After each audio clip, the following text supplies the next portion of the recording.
Apa judulnya Bapak Ibu? Pentakosta Yahudi dan Kristen. Kita akan lihat nanti ada perbedaan antara Pentakosta orang Yahudi dan orang Kristen. Kita lihat dulu ayatnya. Keluaran 32 ayat 28. Bani Lewi atau suku Lewi melakukan seperti yang dikatakan Musa. Dan pada hari itu tewaslah kira-kira 3.000 orang dari bangsa itu. Garis bawahi kata 3.000 Bapak Ibu. Hari ini saya akan membahas kitab Rut Bapak Ibu.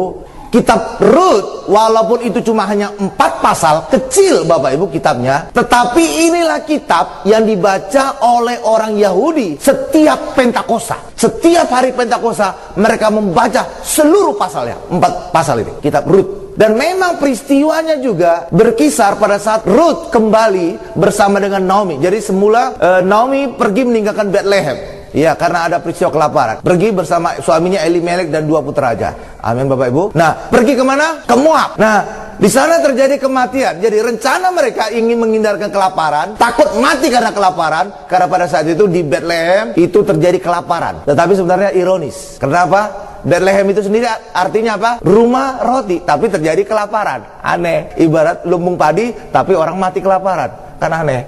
Ya Bapak Ibu. Nah itu yang terjadi. Terjadi kelaparan situ. Maka Naomi dan suaminya Elimelek dan 2 putranya Mahlon dan Kilion pergi meninggalkan Bethlehem. Pergi kemana? Ke Moab. Di sana rupanya Mahlon dan Kilion jatuh cinta sama orang Moab. Dan itulah Orpa dan Rut. Lalu matilah 3 pria di situ. Yaitu adalah Elimelek mati, maka Naomi menjadi janda. Mahlon mati dan juga Kilion mati, maka Orpa dan Rut menjadi janda juga. Jadi 3 janda dalam satu rumah. Ini terjadi kematian. Kenapa dia meninggalkan tanah perjanjian, meninggalkan Bethlehem? Lalu apa kemudian kembali? Ya, yang kembali ternyata Naomi diikuti oleh Rut. Orpa tetap tinggal. Nah, peristiwa kembali itu terjadi pada saat Pentakosta. Jadi Pentakosta juga selalu diperingati pada saat panen, pada saat tuaian. Itu sekitar Mei, Juli Bapak Ibu. Nah, terjadi pada saat panen. Itulah sebabnya pada saat Pentakosta, pada saat panen, kitab Rut pasti mereka baca. Nah, secara rohani juga Pentakosta itu berbicara tentang panen. Tetapi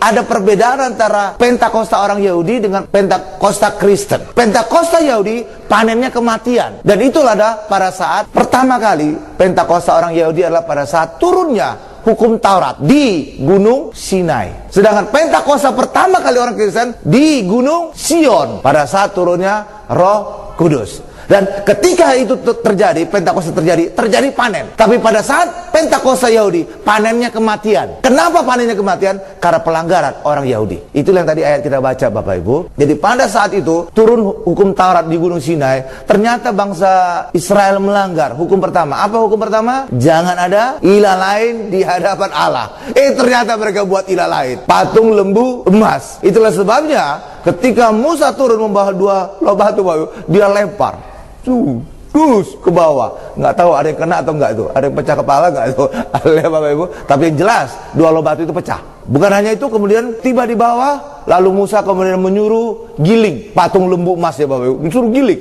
bakar digiling, suruh minum semua orang Israel. Lalu kemudian Musa berdiri di depan pintu kemah dan dia berkata kepada orang Israel, masih dalam emosi tinggi nih Bapak Ibu. Musa berkata, barang siapa di antara kamu yang berpihak kepada Allah, mari datang kepadaku. Ternyata hanya 1 suku yang datang, suku Lewi. Hanya 1 suku Lewi, hanya suku Lewi saja yang berpihak kepada Allah. Itulah sebabnya sejak saat itu juga ditetapkan suku Lewi lah yang menjadi suku imam bagi bangsa Israel. Karena hanya 1 suku ini saja yang berpihak kepada Allah. Jadi inilah dasar kenapa suku Lewi kemudian ditetapkan sebagai imam di hadapan Allah. Tetapi tidak cukup demikian saja Bapak Ibu. Ketika suku Lewi sudah ngumpul di pihak Musa, di sebelahnya Musa, lalu Musa berkata, ikatkan pedang di pinggangmu. Wah. Lalu berlarilah ke antara orang Israel, ke perkemahan. Dan rupanya pedang ini jadi bergerak Bapak Ibu, menikam, menusuk, memotong, membunuh Bapak Ibu. Sehingga apa? Terjadilah 3.000 orang mati. Itulah yang tadi ayat kita baca. Jadi pada saat Pentakosta pertama, turunnya hukum Taurat di Gunung Sinai, terjadi penuaian, tapi bukan penuaian kehidupan, justru penuaian kematian. Karena itulah keimaman perjanjian lama ditandai dengan kematian. Tetapi Pentakosta orang Kristen ditandai dengan kehidupan. Kenapa? Pada saat Roh Kudus turun, Petrus berkhotbah, dan 3.000 orang percaya bertobat, keselamatan terjadi. Coba kita lihat ayatnya. Kis 2 ayat 41. Orang-orang yang menerima perkataannya memberi diri dibaptis, dan pada hari itu jumlah mereka bertambah kira-kira 3.000 jiwa. Jadi inilah peristiwa Pentakosta pertama orang Kristen. Dituai 3.000 jiwa. Jadi Pentakosta selalu berbicara tentang penuaian. Pentakosta Yahudi menuai kematian 3.000 orang, Pentakosta orang Kristen menuai 3.000 orang hidup. Haleluya. Saudara mau milih yang mana? Hidup dong. Dan kitalah itulah Pentakosta Kristen. Karena itulah hari ini kita percaya Roh Kudus turun, memberikan kita kuasa, memberikan kita kehidupan, sehingga hidup kita hidup berkemenangan. Amin Bapak Ibu. Berikan dulu kemuliaan luar biasa bagi Tuhan Yesus Bapak Ibu. Nah, jadi ini dikisahkan tentang Rut. Jadi Rut itu selalu dibaca orang Yahudi di seluruh dunia loh Bapak Ibu. Mulai ya zaman dulu sampai sekarang. Sampai sekarang ini di seluruh dunia pada saat Pentakosta pasti orang Yahudi membaca kitab Rut. Dan Rut artinya teman yang cantik. Dan itu juga sebenarnya gambaran orang Kristen. Teman yang cantik mempelai Kristus. Kita semuanya cantik. Amin Bapak Ibu. Ya, haleluya. Haleluya. Sekarang kita masuk pada bagian kedua. Sebenarnya orang Moab itu tidak bisa masuk jadi umat Tuhan. Berdasarkan hukum Taurat tidak bisa masuk umat Tuhan. Dan kutukan terhadap orang Moab, dan itulah bangsanya si Rut, itu sama dengan kutukan anak haram. Kenapa demikian? Karena memang bangsa Moab, bangsa Amon itu hasil perjinahan antara bapak dan dua putrinya. Coba kita lihat dulu Ulangan 23 ayat 2-3. Seorang anak haram janganlah masuk jemaat Tuhan, bahkan keturunannya yang ke-10 pun tidak boleh masuk jemaat Tuhan. Seorang Amon atau seorang Moab janganlah masuk jemaat Tuhan, bahkan keturunannya ke-10 pun tidak boleh masuk jemaat Tuhan sampai selama-lamanya. Oh, ada kata selama-lamanya lagi. Mirip-mirip kan? Kenapa? Karena akibat perjinahan. Perjinahan siapa ini? Itu perjinahan Lot dengan dua putrinya. Lot saat itu ya dibuat mabuk Bapak Ibu, sehingga dia tidak tahu bahwa dia telah berzina dengan putrinya. Putrinya membuat mabuk. Kenapa? Mereka pikir nggak ada laki-laki lain kecuali bapak mereka. Karena mereka pada saat pemusnahan Sodom Gomora lari ke gunung. Di gunung itu rupanya sepi banget, nggak ada orang. Mereka pikir kami dua wanita, satu laki-laki, tapi laki-laki bapak mereka. Haleluya Bapak Ibu. Itu mereka pikir, apakah kami mati tua, tidak punya keturunan? Ya udahlah. Akhirnya mereka pakai langkah gelap Bapak Ibu. Mereka buat mabuk bapak mereka. Akhirnya mereka berzina dengan bapak mereka. Dan dari situlah lahir dua anak. Dan dari dua anak itulah melahirkan dua bangsa. Bangsa Amon dan bangsa Moab. Itulah sebabnya kutukan terhadap bangsa Amon dan Moab sama dengan kutukan anak haram. Tetapi Pak, ini dia, ada luar biasa. Nanti kan kita lihat kisahnya Bapak Ibu. Rut itu orang Moab. Bagaimana bisa bangsa yang terkutuk ini, orang yang terkutuk ini bisa masuk sebagai umat Tuhan? Bukan hanya itu, yang lebih dahsyatnya lagi, Rut masuk dalam silsilah Tuhan Yesus. Luar biasa itu. Bangsa yang harusnya tertolak, bangsa yang lahir dari perjinahan, pada akhirnya dipulihkan, sehingga lewat dari garis keturunan Rut lah nanti muncul juru selamat kita, namanya Tuhan Yesus. Nah, kisah Naomi dalam kitab Rut itu dikisahkan tentang Naomi Bapak Ibu. Di situ Naomi itu adalah gambaran orang Israel. Naomi itulah benar-benar gambaran orang Israel. Jadi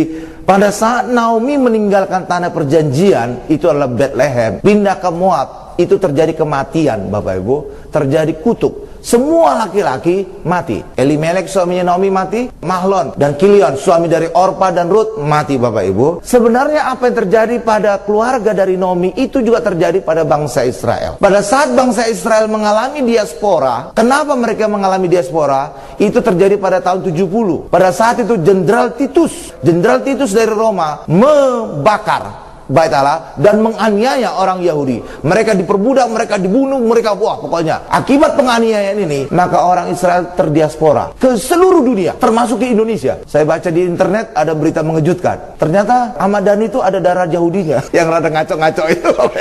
Apa main band? Iya, Marini sudah jelas. Dan juga Cornelia Agatha itu juga ada darah Yahudinya. Jadi tersebar ke seluruh dunia Bapak Ibu. Haleluya Bapak Ibu. Iya, ada darah Yahudi. Nah, selama 2000 tahun orang Yahudi terdiaspora, dan yang paling menonjol adalah di Amerika Bapak Ibu. Tetapi umumnya mereka mengalami aniaya. Bahkan puncaknya terjadi aniaya pada masa Hitler. Si kumis ini gitu Bapak Ibu. Yang kumis ini. Tapi walaupun kayaknya tampaknya lucu, tapi ganas ini. 6 juta orang Yahudi mati di kamar gas. Sehingga ada suatu tempat menjadi peringatannya di Israel namanya Yad Vashem. Kalau orang ke Israel umumnya akan datang ke sana Bapak Ibu, diajak ke sana. Jadi terdiaspora ke seluruh dunia 2000 tahun. Tetapi anehnya Bapak Ibu, kemanapun mereka ke seluruh dunia, mereka mengalami aniaya. Dan itu tergambar dari kehidupan Naomi. Ketika mereka meninggalkan tanah perjanjian, mereka mengalami kematian. Itulah sebabnya juga orang Yahudi seluruh dunia, ketika terjadi diaspora, mereka teraniaya di seluruh dunia. Iya Bapak Ibu. Tapi kalau kita periksa-periksa Bapak Ibu, kenapa sih seluruh dunia benci sama orang Yahudi? Kalau kita pikir-pikir kayaknya nggak ada alasan yang kuat Bapak Ibu. Mereka justru banyak menemukan hal-hal yang baik. Hadiah Nobel banyak mereka menangkan Bapak Ibu. Kedokteran, masalah fisika, segala macam. Lalu kenapa kayaknya seluruh dunia benci? Seperti Saddam Hussein, seperti Hitler, seperti yang lain-lain. Kok kayaknya ingin meratakan orang Yahudi? Kenapa Bapak Ibu? Saudara tahu nggak kenapa? Apa yang mendorong orang seluruh dunia kayaknya Indonesia juga benci? Kenapa sebenarnya? Saudara tahu kenapa orang Yahudi dibenci? Karena dari Yahudi lah lahir Yesus, juru selamat. Sehingga orang di luar Yesus, mereka benci kepada juru selamat. Maka mereka membenci orang Yahudi. Hanya itu alasan yang masuk akal. Kalau enggak, dari mana mereka bisa membenci? Kayaknya kompakan gitu Bapak Ibu. Haleluya Bapak Ibu. Lah iya. Karena memang keselamatan datangnya orang Yahudi, itulah sebabnya setan benci terhadap keselamatan. Karena itulah orang Yahudi dibenci seluruh dunia. Haleluya Bapak Ibu. Kalau enggak ada alasan Bapak Ibu. Justru kalau bangsa ada menerima orang Yahudi, mereka itu akan dibuat makmur. Iya, seperti Thailand. Kenapa mereka Thailand itu canggih teknologi pertaniannya? Ada durian Bangkok, ada jambu Bangkok, ada segala macam, bahkan tom yum segala macam, ada segala teknologi pertanian. Kenapa? Teknologi dari Israel itu. Ya Bapak Ibu.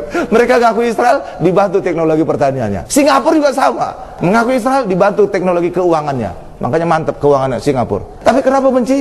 Karena dari orang Yahudi lah lahir keselamatan. Maka orang yang tidak selamat membenci orang Yahudi. Iya.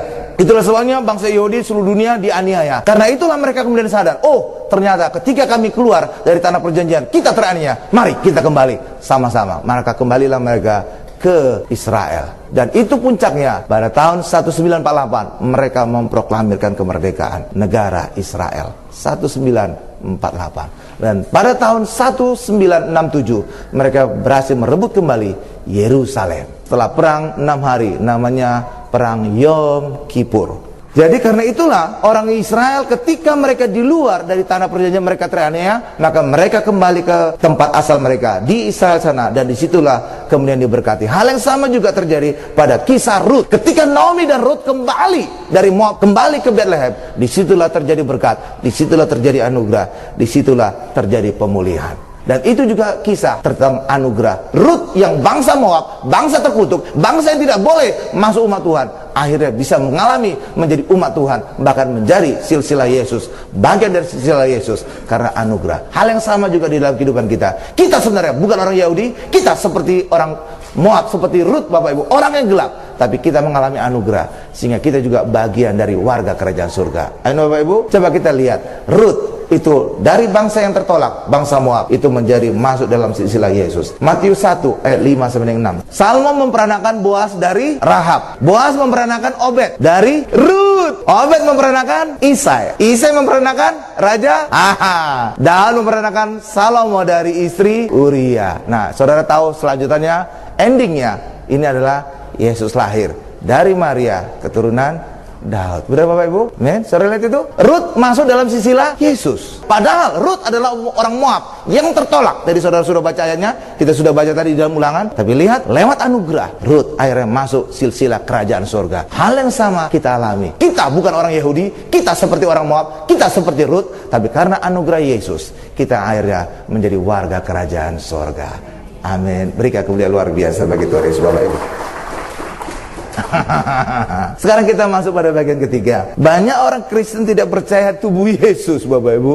Iya, itu sayang sekali. Iya, hari ini kita terima perjamuan kudus, kita terima kedua-duanya, tubuh dan darahnya. 1 Korintus 11 ayat 30. Sebab itu banyak di antara kamu yang lemah dan sakit, dan tidak sedikit yang meninggal. Meninggal ini bukan binasa loh Bapak Ibu, tapi meninggal selama di bumi. tapi nanti di surga selamat juga dia, karena ini berkaitan dengan tubuh. Sekarang lihat kepada saya, supaya saya jelaskan aja lah. Ketika orang makin tua, proses secara alami, pertama kali orang makin tua adalah lemah. Setelah lemah apa? Biasanya lemah, gampang sakit. Ketika gampang sakit apa?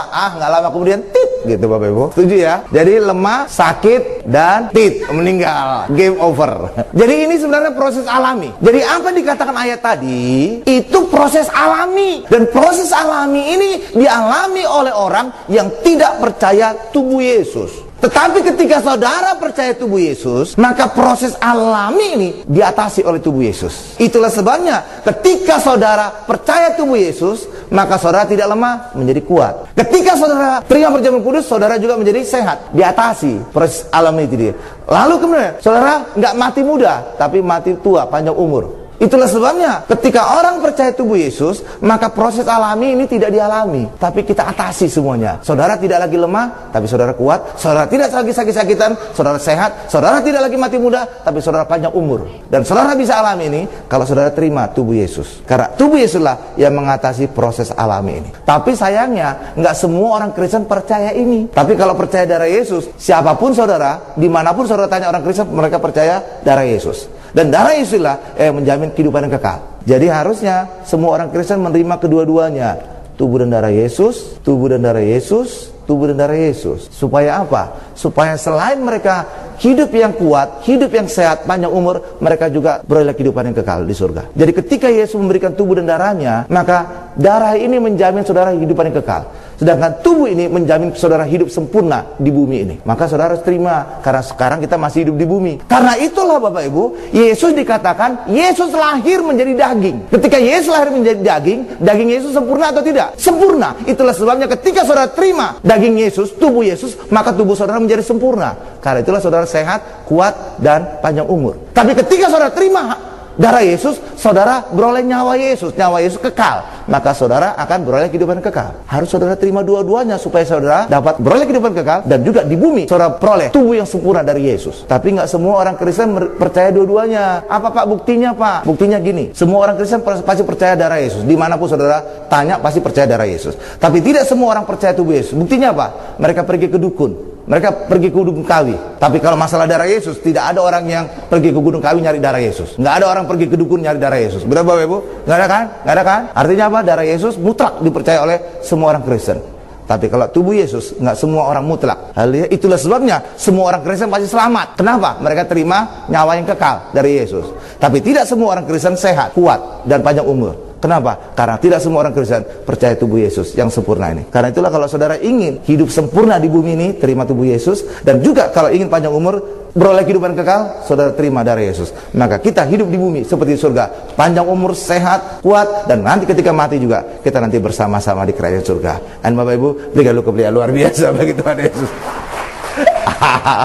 Haleluya Bapak Ibu. Jadi orang Kristen dibedakan demikian, dibedakan hanya ada yang percaya hanya darah Yesus saja, tapi ada juga yang percaya tubuh dan darah Yesus. Dan saya berharap saudara percaya dua-duanya supaya kita beroleh sempurna hidup di bumi dan juga kita beroleh kehidupan kekal di kerajaan surga. Amin. Yang berikutnya Bapak Ibu, orang Kristen dibedakan dari pengajaran. Ada orang yang percaya hidup di dalam hukum Taurat, tapi ada juga orang yang percaya hidup di dalam anugerah kasih. Dan anugerah kasih itulah Yesus. Banyak kali orang Kristen tidak bisa membedakan antara hukum Taurat dengan Yesus Bapak Ibu. Padahal Yesus jelas sekali berkata bahwa Yesus datang untuk memberikan perintah baru. Coba kita lihat dulu Yohanes 13 ayat 34 sampai dengan 35. Aku memberikan perintah baru, yaitu supaya kamu saling mengasihi. Sama seperti aku telah mengasihi kamu, demikian pula kamu harus saling mengasihi. Ayat 35. Dengan demikian semua orang akan tahu bahwa kamu adalah murid-muridku, yaitu jikalau kamu saling mengasihi. Haleluya. Jadi perintah baru itu adalah kasih. Perintah lama itu adalah hukum. Itulah hukum Taurat. Dan kasih dengan hukum itu berbeda. Dan kehidupan orang Kristen itulah kehidupan kasih. Benar Bapak Ibu? Selalu orang Kristen berkata kasih. Benar Bapak Ibu ya? Kasih. Ketika saudara berbicara kasih, otomatis saudara tidak berbicara Taurat, hukum Taurat. Benar. Karena apa? Kenapa otomatis saudara tidak berbicara hukum Taurat? Karena ketika saudara berbicara hukum, maka semua orang sama di depan hukum. Dan hukum itu bekerja ketika ada kesalahan. Maka ketika ada kesalahan, siapapun yang salah, apakah mertua saudara, orang tua saudara, anak saudara, istri saudara, suami saudara, dibabat semua. Karena di depan hukum tidak ada kasih. Melanggar, hajar. Itulah sebabnya hukum digambarkan wanita yang tutup matanya. Artinya apa? Siapapun melanggar, dibabat. Karena semua orang berdiri sama di hadapan hukum. Salah, hajar. Nggak peduli istri, nggak peduli anak, nggak peduli suami, babat semua. Karena semua orang berdiri sama di hadapan hukum. Sedangkan kekristenan bukan ngomong hukum, kasih. Dan kasih menutupi segala kesalahan, menutupi segala dosa. Hukum tidak pernah menutupi kesalahan, menghajar kesalahan. Siapa yang melanggar, hajar. Karena itulah ketika saudara berbicara tentang kasih, kehidupan Kristen adalah kasih, maka itu sama dengan saudara tidak lagi hidup dalam hukum. Karena kalau saudara berbicara hukum, kapan saja saudara melanggar, saudara mati. Karena konsekuensi dosa adalah maut. Tapi ketika saudara berbicara kasih, berbicara dosa, ada pengampunan. Saudara itu bedanya. Dan Yesus adalah kasih. Itulah sebabnya ketika kita datang dengan dosa kita, maka kita diampuni. Tapi ketika saudara datang dengan hukum Taurat, ada salah, masuk penjara saudara. Langsung dihukum saudara. Karena itulah bedanya. Itulah sebabnya kehidupan Kristen adalah berbeda dengan hukum. Ketika saudara hari ini menyebutkan hidup kekristenan adalah kasih, itu sama dengan perintah baru. Bukan lagi perintah lama. Hukum Taurat perintah lama, 10 perintah. Tapi hari ini kita hanya satu perintah, namanya kasih. Dan ketika saudara berbicara kasih, saudara menutupi banyak dosa. Saudara menutupi banyak kesalahan. Saudara mengampuni banyak dosa. Saudara mengampuni banyak kesalahan. Tapi ketika saudara berbicara hukum Taurat, maka apapun dosa saudara, mati saudara. Hukuman dosa adalah maut. Itulah sebabnya mari kekristenan kita jernih berpikirnya bahwa kita hari ini bukan lagi ngomong hukum, karena Allah yang di surga telah melupakan dosa kita, telah mengampuni dosa kita. Amin. Kalau Allah berbicara hukum, kita semua masuk neraka Bapak Ibu, karena semua kita berdosa. Ayat juga berkata semua orang telah berbuat dosa dan kehilangan kemuliaan Allah. Mati semua kita. Tapi ketika kita berbicara Yesus, kita berbicara kasih, apapun dosa kita hari ini datang kepada Yesus, kita beroleh pengampunan. Berikan kemuliaan luar biasa bagi Tuhan Yesus Bapak Ibu. Amin Bapak Ibu. Iya. Karena itulah mari bedakan. Itu dua hal yang berbeda. Pak, tapi kan Yesus juga ngomong gini Pak, aku datang bukan untuk menghilangkan Taurat, tapi menggenapinya. Iya benar. Yesus telah menggenapinya lewat kematian Yesus kayu salib. Karena lewat penggenapan inilah kita dalam Yesus tidak berlaku lagi Taurat. Tapi Tauratnya ada bagi orang yang di luar Yesus. Tauratnya tetap ada, mengejar. Kenapa Taurat ini ada? Karena Taurat ini hukum. Orang di sana mereka belum ada penebusan, mereka masih ada dosa, mereka masih ada kesalahan. Itulah sebabnya hukum ini, hukum Taurat ini mengejar mereka. Yesus tidak menghapuskan ini Bapak Ibu. Tapi bagi kita hukum ini tidak berlaku. Kenapa tidak berlaku? Karena kita hari ini tidak punya dosa lagi. Kenapa kita tidak punya dosa?